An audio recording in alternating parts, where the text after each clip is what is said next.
Hello, I'm Rodney Hussman with Cosmicon, a pop culture, sci-fi, video game, nerd, fantasy convention located in Jeff City, Missouri. But we're not talking about that today.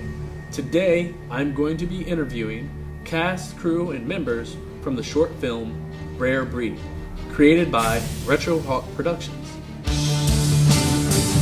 I don't care! I'm not going with you people! Why are you helping them? Everyone needs to adhere to Mutant Registration Act.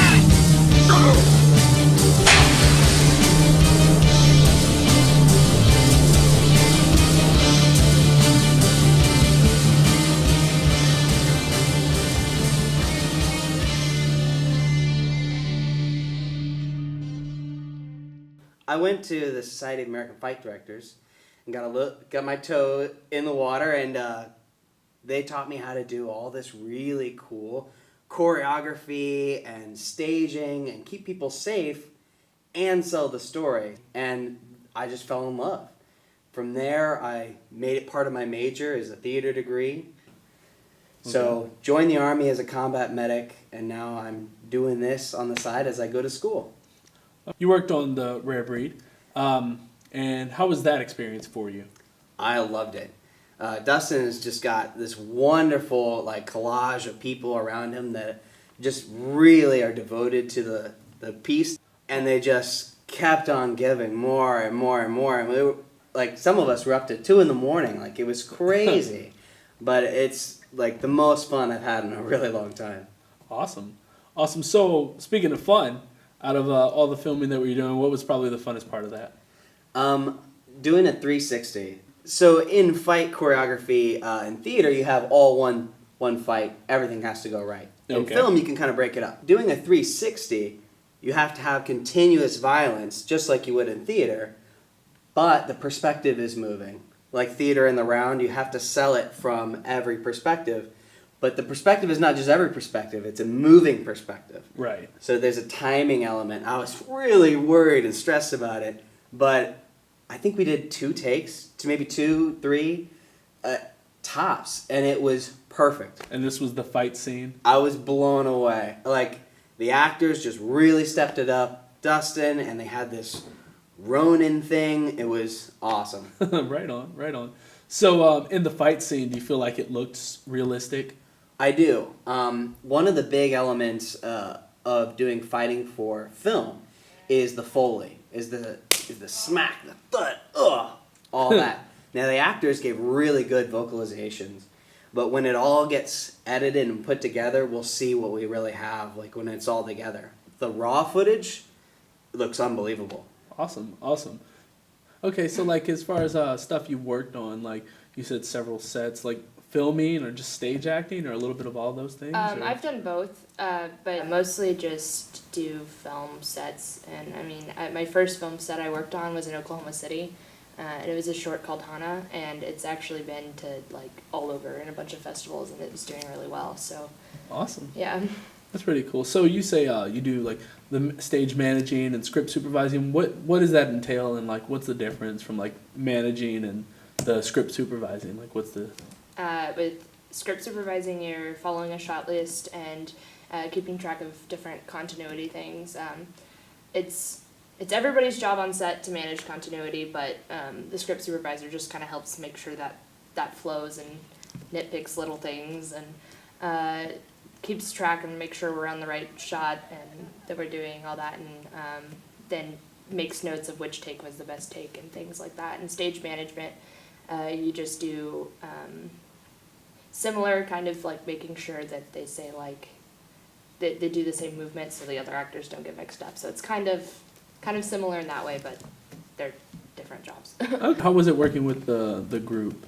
Oh, it was great. Some of these people I've worked with before, like Dustin, obviously. The rest of them, it's just really nice meeting everybody. And there's because Columbia has this great little film community, and it's the same people I see on different sets, and it's just kind of cool because we're all interlaced into one big happy family. Awesome.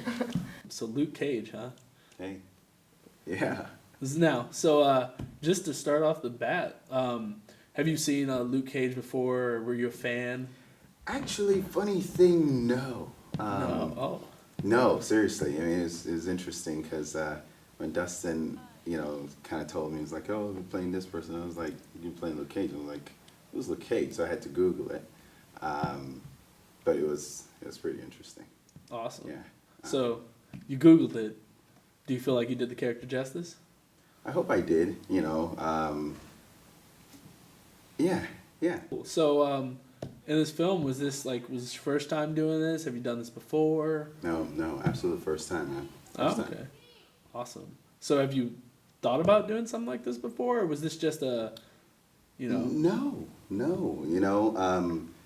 Obviously, if I'd known how fun it was, I'd have thought about it. But, I'm a big believer in that things happen for a reason. So the opportunity actually almost went away, but came back, and I was like, hey, I'll do it. But no, had not thought of it before, and now I'll definitely think about it even more. So awesome. What's your background? You're a pretty big guy. You work out. Do you have something special with that, or you just like staying fit? Really, it's just staying fit. I did compete in a natural show once, but really it's just been my hobby. It's just I work out. All right. So as far as fighting experience and stuff like that, did you have to learn that kind of with the group that they worked with, just showing you some cool tricks and moves? Yeah. I mean, fight choreography. No, nothing. I mean, I've zero experience with stuff like that, but Philip got us up to speed pretty quickly. He's awesome, man. Yeah, he seems like a pretty cool guy. So have you worked on anything prior to this as far as acting and... Yes, actually. Most of my acting background is in theater. I do have a little bit of film experience, but definitely theater. I've been in plays since high school, and my favorite is Shakespeare, actually. I really, really enjoy doing Shakespearean roles. So now, with working with this group, how was that? It was really great, yeah, and they were... they were concerned making sure everyone was okay and we had enough water and food and everything, and just wanted to get the shots perfect, and I really appreciate that. I could tell there's a vision involved. Awesome. And we're just all trying to get to that point together. Now with that vision, so you made the costume for the character. I did, yes. As far as the range of costumes go, it wasn't the hardest possible. It's very much modern day clothes. What would the Dazzler wear if she were just out and about on the street? There was some distressing involved. We wanted it to look like she's been kind of on the run for a little while. So with the character, how was it getting beat up or fighting? I actually do have some stage combat experience. So I was a little prepared for that sort of thing, and knowing that you're not actually hitting one another and having to make it look like you are. It was a lot of fun. It was great working with the guys, and Philip knew exactly, how to tell us what to do to get the right look and everything. It was really neat. Right on. So you had that physical aspect where you're fighting or whatever. Yeah. But there's some powers involved. Oh yes, of course there are powers involved. So some of it's definitely straight up. Punch this dude, and then there are definitely the shots where it felt a little funny, and it'll look amazing once they have it done, where here I am, now there's a power happening. But I'm sure it'll look great. Let's get started right off the bat. Sure. Why a parody of the Dazzler and Luke Cage? Okay, well, for starters, I always said I would never do a parody. Why? Because I don't really like to do imitations of things, okay?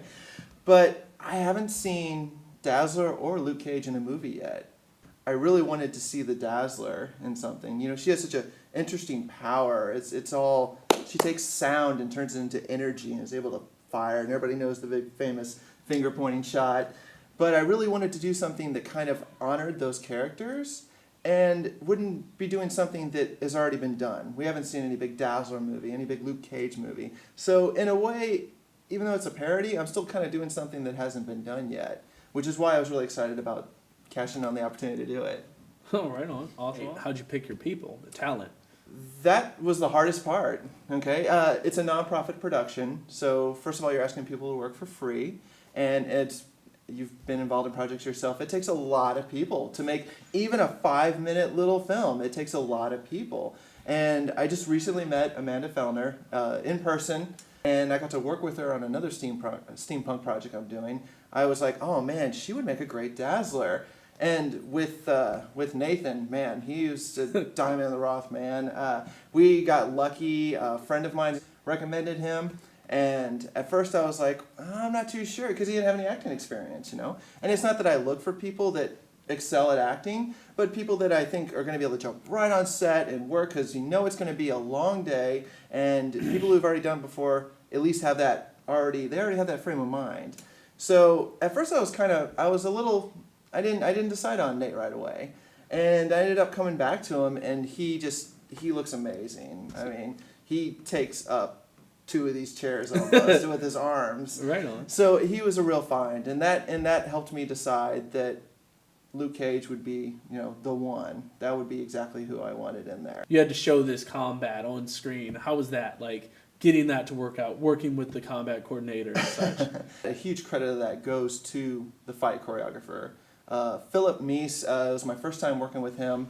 I've always done everything, and I really wanted to make sure that someone could work with the actors while I was filming and setting up and directing and doing everything else, with the exception of all the other people that have jumped in and helped out on this project as well. So having Philip, we met, we talked, I told him what I wanted to see, he told me what he could do to make it look like that was happening, and to also the crazy amount of input he had on how he feels this should go. And I kind of had the Hollywood version of the fight, and he had how this fight would possibly happen in real life. And we kind of met in between, and that's how we came up with how the whole fight was going to happen and how it was going to end. And as you're trying to direct and you wrote it and all that, how is that working and trying to get all those hats put on? Lately, I've been finding more and more help, though. We had Harley Wacker, who's been my script supervisor more than once. She takes a huge load off my shoulders, which helps out a lot. Having a fight choreographer takes a huge load off of my shoulders. And me just being able to focus on cinematography and what people look like and how, if I'm communicating my message effectively. And I can be hard on myself, too. I can look at a shot, and that happened. We had a shot where she picks up a wrench. And I shot it the way I wrote it, and I was looking, I was like, this looks horrible. This looks flat. And I can immediately change it and not have to worry about directing another videographer to shoot it and constantly look over his shoulder. Right. We did have help with some of the videography. Adam Weber, whose name I just want to throw out there, he owns a very nice Ronin, which is a camera stabilizer that we used for a couple of 360 shots. And it was, his skills that made that shot look really good too. Awesome. So I can't take 110% of the credit, just like maybe 90% of the credit, because he came out and did those 2 shots for us, and it makes a huge difference in the long run. Is this going to be awesome? The acting was really good, and to me, the actors are the reason why anything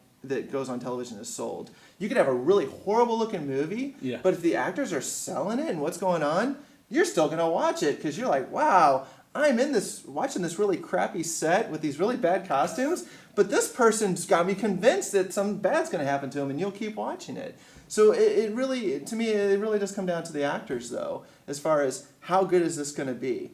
The special effects are going to look awesome. The cinematography, in my mind, is going to look good. And the editing and all that does come down to me. I do bring people in for their opinions from time to time to help with that. But I think it's going to be great. I'm really excited to release this project. Well, that's our show for today. Thank you for joining us. And for more information, you can get updated at retrohawkproductions.com.